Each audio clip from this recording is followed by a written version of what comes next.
बिहार में लगातार अपराध की घटनाएं बढ़ रही है। एक पुलिस वाले को गोली मार दिया गया।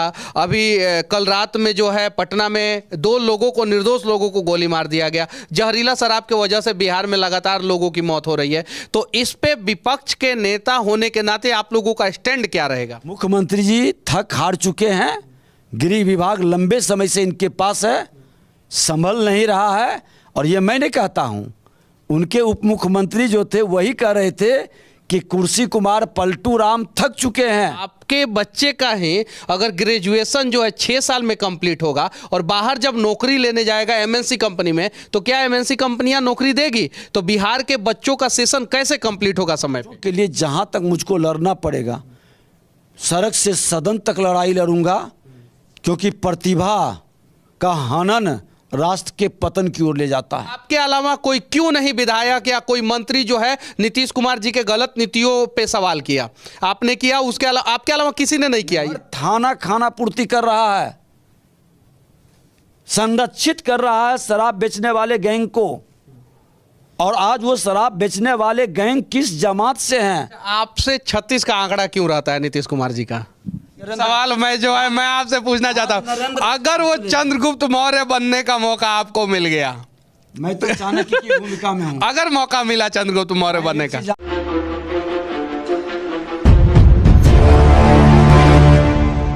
पूर्व विधानसभा स्पीकर और वर्तमान में नेता प्रतिपक्ष अभी हमारे साथ हैं और इनसे हम लोग कुछ सवाल पूछेंगे कि आखिर नीतीश कुमार वर्तमान समय में बिहार छोड़ के क्यों बाहर चले गए हैं और बिहार में जो अपराध का ग्राफ बढ़ रहा है वो इनके कार्यकाल में भी बढ़ रहा था या अभी बढ़ रहा है। और इन्होंने एक अच्छा काम, आज बहुत बढ़िया काम किया है। एक बच्चे को इन्होंने गोद लिया है जिसके पिता को कल रात में पटना में अपराधियों ने गोली मार दिया था। जो पिता जो है निर्दोष था और 6 महीने का बच्चा है। इन सब चीज़ों पे चर्चा करेंगे। सबसे पहले सर, सच तक न्यूज़ में आपका स्वागत है। धन्यवाद। पहला सवाल आपसे ये है कि आपने जो आज पटना सिटी में एक बच्चे को गोद लिया है, वो गोद पॉलिटिकल स्टंट है या इस प्रकार का काम आप पहले भी करते रहते थे? देखिए, मैं बता दूं कि विधानसभा अध्यक्ष के नाते सामाजिक नैतिक संकल्प अभियान हम लोग इस किताब के माध्यम से राष्ट्रपति महोदय ने शुभारंभ किया था और चला रहे थे। ये अभियान ऑलरेडी पहले से चल रहा है। यानी आप जो है ये तो बुक है और उसमें प्रिंट है कि अभिभावक विहीन बच्चों का अभिभावक बने और बच्चे विहीन अभिभावक गोद लेकर बच्चों का अभिभावक बने। जो शायद से कितने साल पुराना ये किताब है? लगभग ये 1.5 साल से ऊपर हो गया। तो इनसे सीखना चाहिए और भी नेताओं को और आगे आना चाहिए। बिहार में लगातार अपराध की घटनाएं बढ़ रही है। एक पुलिस वाले को गोली मार दिया गया।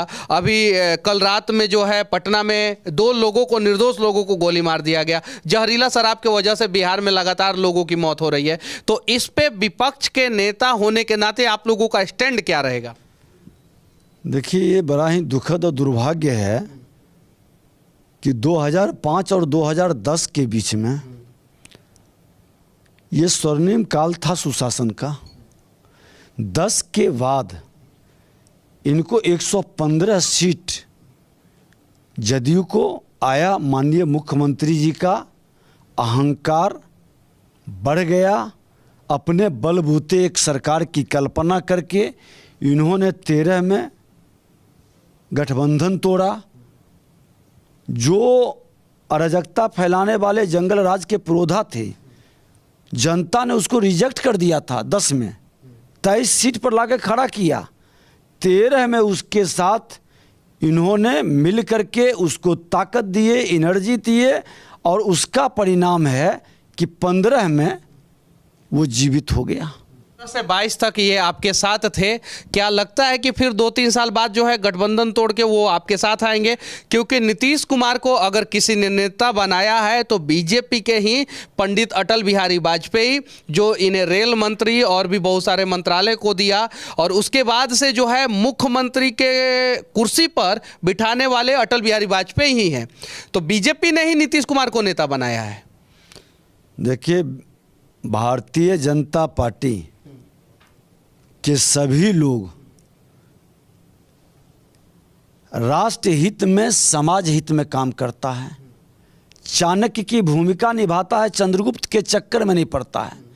अच्छा, चंद्रगुप्त को अब क्यों नहीं स्वीकार कर रहे हैं आप लोग? देखिए, ये चंद्रगुप्त से उम्मीद किए थे कि उस अराजकता को रोकेंगे, उस जंगल राज के पुरोधा के साथ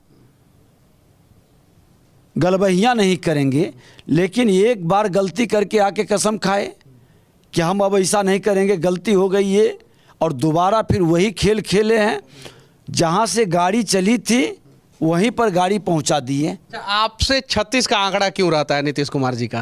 नहीं, देखिए, हमने तो विधानसभा के अंदर भी साफ शब्दों में कहा था कि माननीय मुख्यमंत्री जी, विधायिका को कमज़ोर करके प्रशासनिक अराजकता समाप्त नहीं हो सकती है। और प्रशासनिक अराजकता पिछले कई वर्षों से प्रकट कई रूप में हो रहा था। हमारा धर्म बनता था विधानसभा के अध्यक्ष के नाते उस आसन पर बैठकर कि विधायिका को सम्मान मिले, विधायिका का जो कार्य है उसमें प्रशासनिक हस्तक्षेप न हो। तो ये तमाम जब पारदर्शिता से करने लगे तो इनकी बेचैनी बढ़ने लगी। इन्होंने देखा कि जब इसी प्रशासनिक अराजकता की बात किया कि आपका थाना किस स्तर पर निर्दोष को जेल भेजकर खाना पूर्ति करता है और जो दोषी है उसको टच नहीं करता है। आज उसी की परिणति है कि दिन दहाड़े हत्या हो रही है, लूट हो रही है, बलात्कार हो रहा है। शराबबंदी पे क्या कहना चाहते हैं? देखिए, ये शराबबंदी एक अपराधी गैंग को खड़ा कर दिया, क्योंकि इनके प्रशासनिक व्यवस्था पूरी तरह से फेल है। हर थाना खाना पूर्ति कर रहा है, संरक्षित कर रहा है शराब बेचने वाले गैंग को। और आज वो शराब बेचने वाले गैंग किस जमात से हैं, किनके साथ हैं, अगर जो थाना से लिस्ट निकलवा लें, देखें कि कौन कौन इस धंधे में ज़्यादा फंसे रहे। मैं तो कड़वा सवाल करूंगा, बीजेपी के इकलौते नेता हैं जो आप नीतीश कुमार जी से आंखों में आंखें डाल के सवाल करते थे। बिहार में दूसरा बीजेपी का नेता क्यों नहीं पैदा हुआ? आप जब उनके साथ गठबंधन में थे तो भी आपका झगड़ा जो है जग जाहिर हुआ था, सबके सामने आया था। तो बीजेपी अपने नेताओं को आगे बढ़ने नहीं दिया, या कुछ और कारण था, या आपके अंदर उतना हिम्मत और हौसला था जो नीतीश कुमार जी से उनके साथ बैठ के जो है सवाल करते थे, या कुछ और कारण? देखिए, बीजेपी का नेतृत्व अपने हर कार्यकर्ता को आगे बढ़ाता है। तो आपके अलावा कोई क्यों नहीं विधायक या कोई मंत्री जो है नीतीश कुमार जी के गलत नीतियों पे सवाल किया? आपने किया, उसके अलावा आपके अलावा किसी ने नहीं किया? ये बीच बीच में कई लोग करते रहे हैं।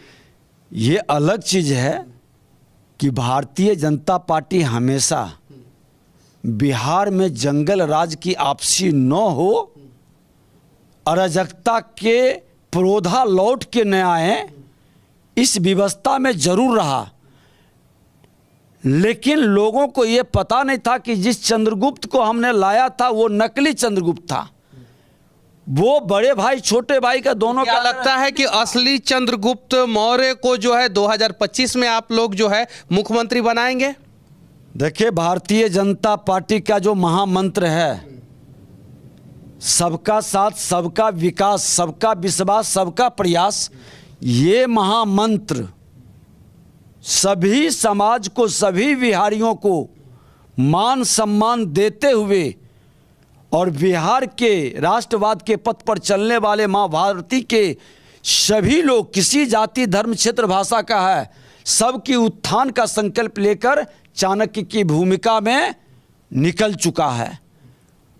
और वह चंद्रगुप्त, अभी भी चंद्रगुप्त मौर्य की तलाश जारी है। वह चंद्रगुप्त माँ भारती के संतान आज नरेंद्र। सवाल मैं आपसे पूछना चाहता हूँ, अगर वो चंद्रगुप्त मौर्य बनने का मौका आपको मिल गया, मैं तो चाणक्य की भूमिका में हूँ, अगर मौका मिला चंद्रगुप्त मौर्य बनने का, जानता हूँ कि भारतीय जनता पार्टी, नहीं, मैं एक सवाल पूछ रहा हूँ, अगर आपको चंद्रगुप्त मौर्य बनने, आपको मैं बता दूं कि भारतीय जनता पार्टी में हर का सपना पूरा होता है। यही एक पार्टी है जो वंशवाद और परिवारवाद से अलग है। आज देख लें कि बुद्ध का कार्यकर्ता राष्ट्रपति और प्रधानमंत्री बन सकता है। यूनिवर्सिटी लेवल के बच्चों का जो सेशन लेट हो रहा है उस पे क्या कहना चाहते हैं? जो 3 साल का ग्रेजुएशन कोर्स है वो 6 साल में, जो 4 साल का टेक्निकल ग्रेजुएशन कोर्स है वो 7-7 साल 8-8 साल लग जा रहा है। और शिक्षा मंत्रालय अक्सर जो है नीतीश कुमार जी अपने पास, अपने पार्टी के पास रखे, क्या कहना चाहते हैं? देखिए, बड़ा भाई चरवाहा विद्यालय शुरू किए और छोटा भाई बेसिक शिक्षा व्यवस्था को किस तरह से तहस नहस करवा दिए। आज इनकी कई योजनाएं 10-10 हज़ार, 15 हज़ार, 20-20 हज़ार करोड़ का चल रहा है। कहीं 7 निश्चय में इनको आनंद मिल रहा है तो कहीं जल जीवन हरियाली में। अच्छी बात है, चले योजना, लेकिन हमारा मौलिक, लेकिन 7 निश्चय योजना में से एक भी योजना जो है वो सफल नहीं है, धरातल पे नहीं है, ये बात सत्य है। ये तो विश्लेषण सारी जनता कर रही है। हर घर का नल का जल, कौशल विकास के अंदर हमने निकाला, जो प्रतिवेदन उपस्थापित सदन के अंदर करना था, जिसमें कई करोड़ के घोटाला सदन के अंदर उठा।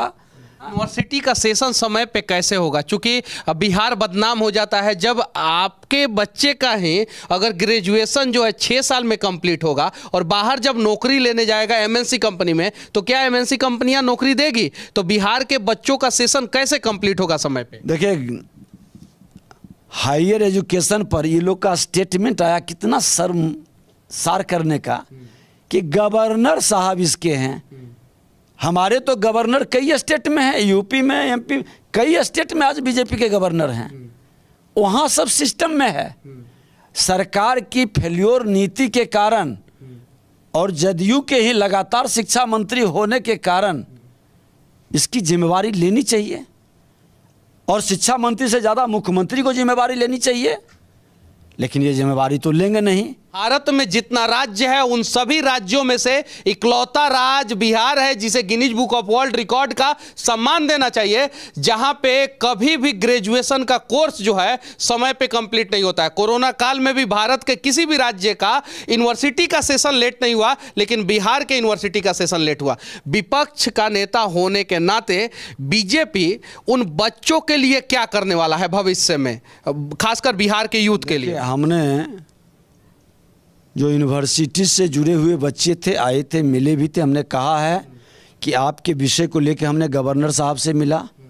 हम शिक्षा मंत्री जी से भी जिस समय स्पीकर थे उस नाते कही कि ये उसके भविष्य से जुड़ा है, और इन बच्चों के लिए जहाँ तक मुझको लड़ना पड़ेगा, सड़क से सदन तक लड़ाई लड़ूंगा, क्योंकि प्रतिभा का हनन राष्ट्र के पतन की ओर ले जाता है। जब से सरकार बदली है उसके पहले भी लाठीचार्ज होता था, हालांकि जब आप लोग भी सरकार में थे, तो अभी भी लाठीचार्ज हो रहा है। लगातार टीचर आंदोलन कर रहे हैं, उनके ऊपर जबरदस्त तरीके से कभी किसी का सर फाड़ दिया जा रहा है, किसी के हाथ में तिरंगा हो रहा है, उसको भी कूटा पीटा जा रहा है, डीएसपी के अभ्यर्थियों को कूटा पीटा गया। इस पे क्या कहना चाहते हैं?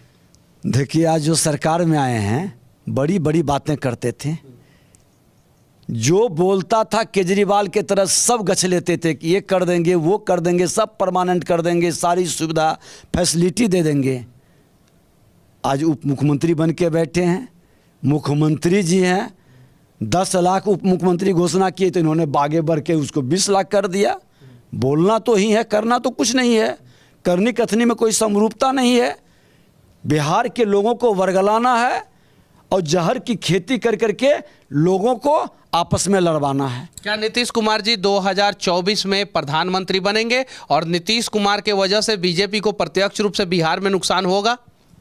जो राज्य नहीं संभाल सका, जो व्यक्ति भ्रष्टाचार पर जीरो टॉलरेंस की सिर्फ बात करते हैं, और आज ब्लॉक से लेकर थाना तक, पंचायत से लेकर के जिला से लेकर के स्टेट तक भ्रष्टाचार का एक वातावरण बना हुआ है, पूरी पारदर्शिता से जो व्यवस्था नहीं बना सकते हैं, उसको देश स्वीकारेगा? जो अपने स्टेट के अंदर ये हत्या, अपहरण, लूट, बलात्कार का माहौल, एक भय का वातावरण बन गया। अभी तो देखिए कि 2 दिन के बाद 1 महीना पूरा होने जा रहा है सरकार का। मुख्यमंत्री जी थक हार चुके हैं। गृह विभाग लंबे समय से इनके पास है, संभल नहीं रहा है। और ये मैं नहीं कहता हूँ, उनके उप मुख्यमंत्री जो थे वही कह रहे थे कि कुर्सी कुमार पलटू राम थक चुके हैं, इनसे संभल नहीं रहा है, ये बेशर्म मुख्यमंत्री हैं। ये सारा उपमा अलंकार वही दिए हैं। क्यों इतना मनोबल बढ़ा है और क्यों आपका प्रशासन इतना कमज़ोर हुआ, उसका मनोबल गिरा है। आज आपके प्रशासन पर गोली चला करके एक सिपाही को शहीद कर दिया।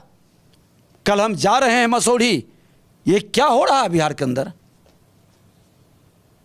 अच्छा, एक सवाल और आखिरी है, क्या जितने भी निर्दोष लोगों की हत्या हो रही है बिहार में, क्या उनके परिवार वालों के एक सदस्य को सरकारी नौकरी मिलना चाहिए? ये तो उप मुख्यमंत्री तेजस्वी यादव जी घोषणा किए थे। उन्होंने कहा था जब उग्रवाद और आतंकवाद के कारण मरता है तो सरकार की सहानुभूति जगती है। तो अपराधियों की गोली से जो शिकार होता है, आज सत्ता में बैठे हैं, उसको सरकारी नौकरी दे, उसके बच्चों को पढ़ने की व्यवस्था बनाए। सरकार नेता प्रतिपक्ष का कहना है कि अगर बिहार में किसी भी निर्दोष का हत्या किसी भी प्रकार से अपराधियों के द्वारा किया जाता है तो निर्दोष के परिवार वालों के एक सदस्य को उसके पढ़ाई के अनुसार जो है एक सरकारी नौकरी दिया जाना चाहिए। बाकी बिहार के अपराध की घटनाओं को कैसे लगाम लगाया जाए, बिहार को आगे कैसे बढ़ाया जाए, 2025 में बिहार में किसकी सरकार बनेगी, इन सब चीज़ों के बारे में आप लोग क्या सोचते हैं कमेंट करके जरूर बताना। साथ ही बिहार में सबसे बड़ा समस्या यूनिवर्सिटी के सेशन को कैसे टाइमली किया जाए, इसके बारे में भी जरूर अपना राय रखना। जय हिंद।